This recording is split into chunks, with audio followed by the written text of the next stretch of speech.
ሓደ ካብቲ ንኤሪትራ ኣበርክቶ ዝሓስቦ ዓብዪ ራእይ ንስርዓተ ፅሕፈትና ብሓደስቲ ፊደላት ብምዕባልን ብምስፋሕን እዩ።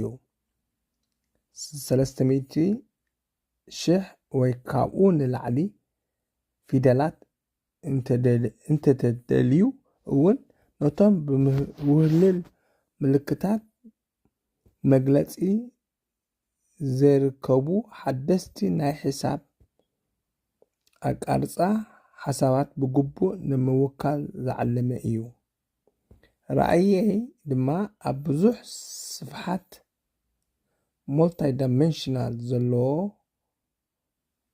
ቅርፅታት ንነፍሲ ወከፍ ነጥብን ቦታን ብትክክል ንምግላፅ ንምውላይን ንምርዳእን ዝኽእል ሓድሽ ስርዓተ ኣቃርፃ ሕሳብ ምቕራብ እዩ።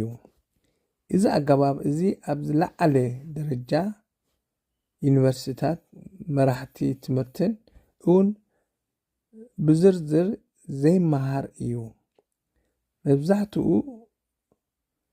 ሰባት ግና ባዕሎም ብሕሳብን ብተመክሮን ክርድእዎ ይፍትኑ።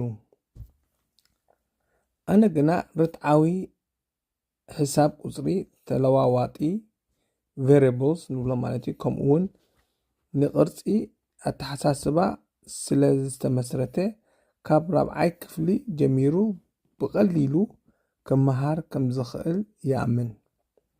ብተወሳኺ ኣብ ልዕሊ 6,000 ዓመታት ዝገበርዎ ምርምር ምምርካስ ብዛዕባ መበቆል ፊደላትን ቁፅርታትን ዘለኒ ኣረኣእያ ከካፍል ይደሊ። እቲ ምርምረይ ግን ንግዕዝ፣ ንላቲን፣ ንዕብራይስጢ፣ ንዓረብን ንግሪክን ዘሎ ታሪኻዊ ምትእስሳር ይምርምር። ከምኡውን ኣብ ምዕባሎም ዝነበረ ቅርፃዊ ወይ ጂኦሜትሪካዊ መትከላት ይምልከት። ንመጻኢ ክጥምት ከለኹ ኤሪትራ ሓደስቲ ስርዓተ ፅሕፈትን ምልክታትን ክትፈጥረሉ ማእከል ክትኸውን እምነት ኣለኒ።